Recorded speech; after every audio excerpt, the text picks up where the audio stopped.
কিছু বলার নাই। টেবিলের অবস্থা শখের অ্যাকোয়ারিয়াম।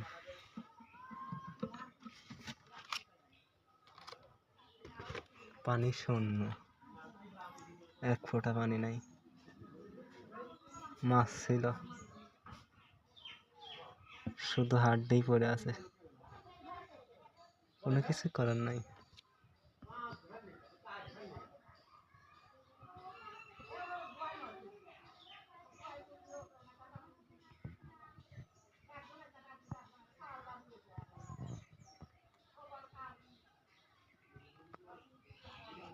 আর কি বলবো, 1 বছর পালছিলাম, 1 বছর 3 মাসের মতো হবে হয়তো।